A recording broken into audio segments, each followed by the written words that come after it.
just going to go back into guard passing. So we're still working side control, but we're going to look at side control without the crucifix position and some attacks from there. So this is an opportunity for you to work whatever passage you're working on at the moment. So, you know, for you guys who are quite new, yeah, just go into that double knee tap pass just to get used to it. Make sure you're stepping past the hip. Yeah, if you're really struggling, bring the legs up and then just move them out of the way. All we're going to do is, yeah, hit a pass. So whichever pass we're looking at the moment, making sure that this knee goes underneath. Okay, so this is the finishing position that with every pass we're looking for. So even if you do like a low kind of pass, your finishing position is try and get that knee underneath. Okay, everything else is irrelevant. If you mount them, don't mean shit. What I should do to do it. Okay, so pass guard, inside control with the head side knee underneath the shoulder. Okay, and then just 3 minutes to get his warm up as well. Sort of the things that I like to do to get any of kind of knees underneath the shoulder from this guard passing, especially from a stood up position. Yeah, is usually from a knee slice. Okay, so from here, for whatever reason his elbow might be blocking, I might not be confident about the knee slice, so I'll just not like the scaffold position.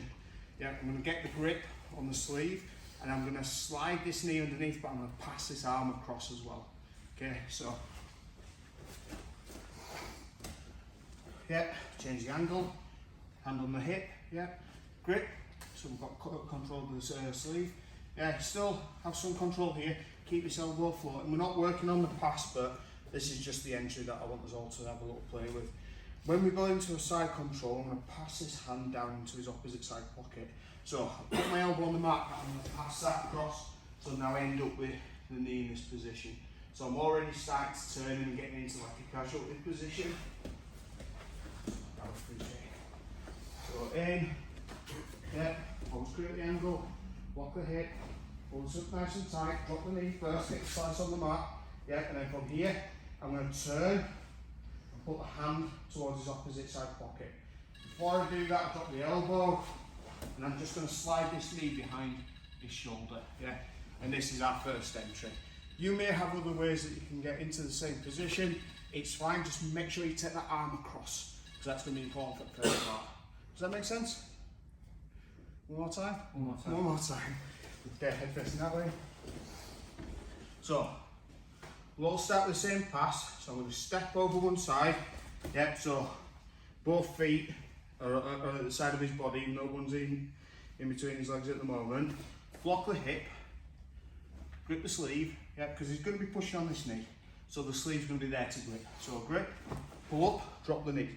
Okay, elbow down, pass to the other side, and then make sure that this knee goes behind you. Try not to kick him back ahead, okay, as you're going into that position. Okay. And that's the first position we're going to look at. Make sense? Here we go. 1, 2, 3. And then it's going to roll back into us. When we've got kind of side control, we always want him to kind of turn it away for us. That hand goes right down into the pocket. If it goes here, you don't really lift the shoulder as much, so it's really important that that is going all the way down into the pocket. Yeah. Otherwise, you know, he can still get his shoulder on the mat, so it's going to, you know, difficult to get that shoulder exposure and back exposure as well. So as I get into here, pass that across, that knee slides in. It should be difficult for Jason to turn into me. So anytime he tries to turn into me now, it should be quite hard. Okay, so what I'm going to do from this position is I'm going to feed the collar. So you might have to open it up a little bit first, you know, to get the collar grip and stuff. But just a couple of pulls and then, yeah, get the grip. And then we're going to start looking at attacking from here. So let's just add this little bit on. We're just again going to drill, you know, each section of the drill. So the next bit, once the arm's passed over, I've got that chest pressure, so Jason tries to turn back into me. If he turns that way, it's absolutely fine, but if I get used to just feeding that hand nice and quick, I'm already in a position where I can start attacking for some collar chokes and things. Okay, so the drill now. Yeah, still going in. Yeah, so now I'm not even putting my elbow down, I'm already passing it across. Sliding through, yeah. From here, this arm goes underneath, feed the opposite side collar to the hand, and then just into this position. If you want to have a little play kind of choking, you can, but realistically we're not going to finish it from this position. There's just too much movement and stuff we can do. But you know, you can always kind of threaten it a little bit and give him the choke, stick your fingers inside if you want to be mean. But yeah, we'll finish the choke in a second. Does that make sense? Yes. Give it a go. 1, 2 hands going underneath as quickly as possible. Again, like this feels mean, but it's not. You know, pulling that in and opening it up, you know, it's absolutely fine. Once I get this grip, the next thing I need to do is grab his legs as quickly as possible. Yeah, so if I'm in this position, he's now going to be really worried about kind of the choke, so he's going to start moving a lot more. He's going to start trying to go into his hands and knees and all that kind of stuff. I don't want him to be able to do that, so as soon as I pass, yeah, I go and grab the outside of the pants. Okay, so one of the things that I always used to do, and it's only recently I've noticed that some high level guys who actually hit a really good bow and arrow choke, which is the next bit, they do something slightly different. For years I've always kind of come up in a side control position to try and get his knee through. It looks like it actually helps quite a bit, is pull this out but change your angle so you're facing the knees a little more. So this is going to make it a little easier to slide my shin in between his ear and his shoulder blade, and this is where we get the first initial choke.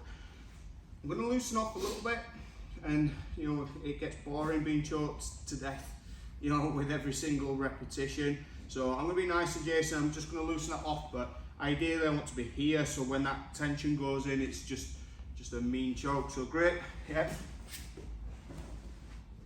And just that angle, I think, just gives you a bit of a better opportunity to hit that choke.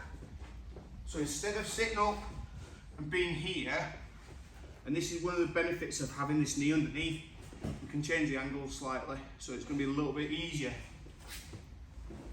to bring that knee through. Does that make sense? Give it a go, be nice. One of the ways that I'm going to get him into that casualty position, and the reason why we call it casualty position is because Saturday night, you know, you've got someone dying and they're there and helping them and doing all that kind of stuff. I'm pretty sure Steve Murgatroyd called this casualty position, so he's stuck. Okay, so what I'm going to do is I'm going to pass the gi before I start doing anything. So he's flat back at the moment, we're in a side control. I've got this knee underneath his shoulder, so kind of good ways of doing this. Switching between the two positions that we'll be looking at for the crucifix position. Okay, so the arms underneath, I'm going to pull this. But as I do that as well, I'm going to drive my chest to pass. Okay, and this is where you end up in the casualty position from here, where you've got the knee flat. Okay, so as you pass, we've now got this arm in the way. Okay, so this gives us a little bit of a problem.